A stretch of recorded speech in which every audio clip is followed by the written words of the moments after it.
So guys, I gave my thoughts on that fairy tale chapter that everyone lost their shit over, and I think now it's time to get a bit more positive by reviewing technically last week's chapter that came out. Yeah, I think it was a Friday or a Saturday. Yeah, whatever, man. I think it's chapter 554. So yeah, that chapter, man.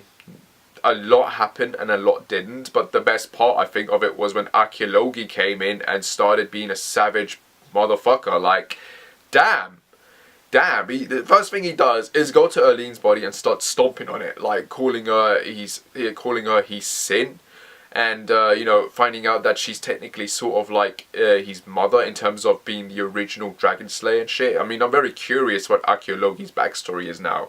But like, yeah, it does feel like we're getting to that final battle now. I mean, you've got Erza and Windy there, and Windy, she's going to be the one that's going to be in the most danger since Archaeology wants to take out all the Dragon Slayers. So I'm curious to see what's going to happen there, like, because if Erza somehow manages to pull through and kick Archaeology's ass, it's just not going to make any sense whatsoever in her condition at that point in time. So there better be something going on here, something brewing, like. As for the rest of the chapter, you've got the Natsu versus Zera fight. As always, it's very typical. It's nice, I guess, in the way it's going and the way it flows about. I did like last week's chapter when Natsu saved Grey from killing himself for the fifth bloody time.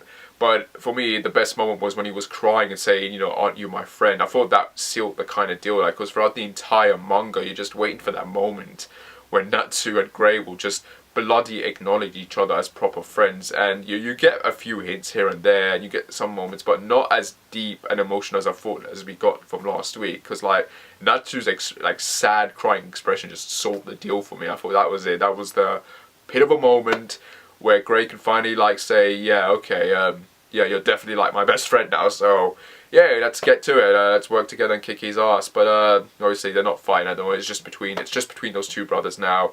I'm curious how this fight's gonna go, because we know Zera's plan is to kill everyone, but also take out Archaeology as well. So it's gonna be curious how this is gonna go about, because technically speaking, Zera is meant to be the main villain, but really I feel like he's meant to be sort of like the main antagonist, and Archaeology is the main villain, because he's the one that everyone really wants to take out. I mean, they even brought Zera's entire goal is to just really take out Archaeology as well. So I can sort of see a team up happening at this point, where Natsu is probably going to win and kick Zera's ass, and then they're probably going to team up with the other Dragon Slayers to take on Archaeology, because at the moment he's the biggest threat. So there needs to be some sort of team up. I can't see these guys just beating the shit out of each other without coming to the realization that if they just combine their powers together, they can try and stop him first, because he is the biggest problem at the moment. So it's going to be very curious to see where this storyline, where this fight is going to go from there on. And then you've got that moment with August and Gildart. Gildart, man, like every time he comes in, like you know you're in for an impressive fight.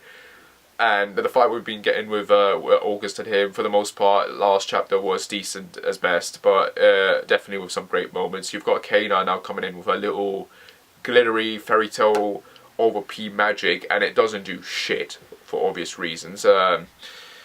And then you got this moment where August is like, oh, what would we like, if father lost his daughter? You know he's going to do some sick, fucked up shit. So I imagine he's going to start doing like the torture thing on Kana there.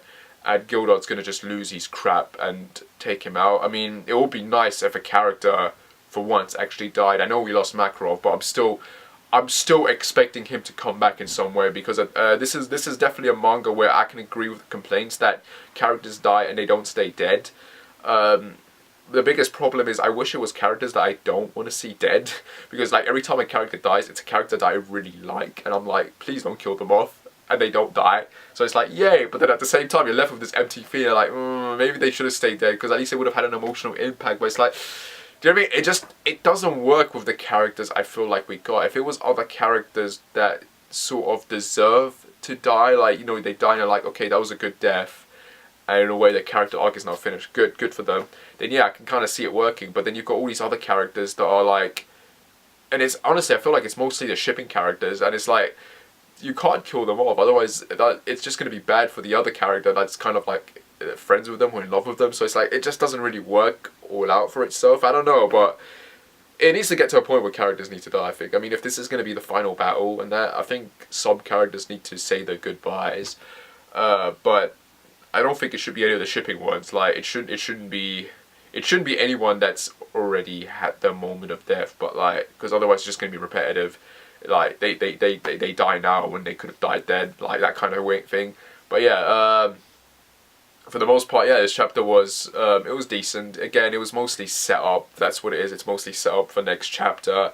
And hopefully next chapter just sort of goes somewhere. I want that August fight to honestly end, and just so we can get to the final battle of Archaeology as well. Like, because I feel like it's not even dragging, to be honest. It is paced in a nice way, but at times it can be paced way too fast or way too slow, depending on the story arc. So it's like, how do you go about doing it? But yeah, for the most part, decent chapter. Archaeology being savage as hell. I'm just waiting for them to reveal his backstory and origins now. That's what I really want to see.